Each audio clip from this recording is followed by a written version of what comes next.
Saturday evening oil காய்ச்சணும்னு சொல்லியிருந்தேன் இல்லையா, அதுதான் ரெடி பண்ணேன்.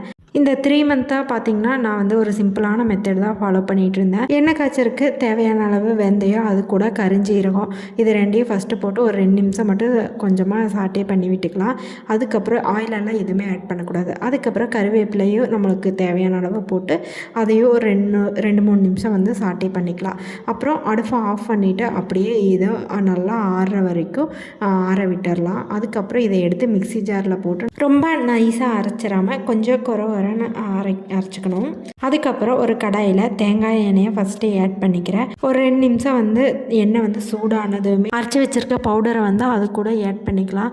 இது வந்து ரொம்ப கொதிக்கணும் அப்படியெல்லாம் கிடையாது. இதுவுமே ஒரு 5 நிமிஷம் மட்டும் நல்லா கொதிக்க விட்டால் இந்த அளவுக்கு ஆயிரும். இது கூட வந்து நான் கேஸ்டர் ஆயில் ஆட் பண்ணிக்கிறேன். ஒரு 2 டேபிள் ஸ்பூன் ஆட் பண்ணால் போதும். தேவைன்னா நல்லெண்ணெயும் ஆட் பண்ணிக்கலாம். ஆனால் நான் அதை ஆட் பண்ணல. கேஸ்டர் ஆயில் ஆட் பண்ணிவிட்டு அடுப்பை ஆஃப் பண்ணி நல்லா ஆற விட்டுடலாம். அதுக்கப்புறம் இது கூட ஒரு முக்கியமான இன்க்ரீடியன்ட் சேர்த்த வேண்டியது இருக்குது. எண்ணெய் கொஞ்சம் ஆறுனதுக்கப்புறம் சேர்த்திக்கலாம். ஒரு 7 o'clock முதல்ல இன்றைக்கி டின்னர் ரெடி பண்ணியாச்சு. டின்னருக்கு வந்து இட்லியும் தக்காளி குழம்பும் தான்.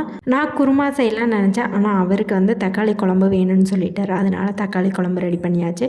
நல்லா எண்ணெய் வந்து ரொம்பவும் ஆறிடக்கூடாது. ஒரு மிதமான சூட்டில் வந்து வேம்பாலம் பட்டை ஆட் பண்ணிக்கலாம் கொஞ்சமாக. இது வந்து ஹேர் க்ரோத்தாக இருக்குது, ரொம்பவே ஹெல்ப் பண்ணும். நான் ஒரு 3 மாதம் ட்ரை பண்ணிவிட்டேன்.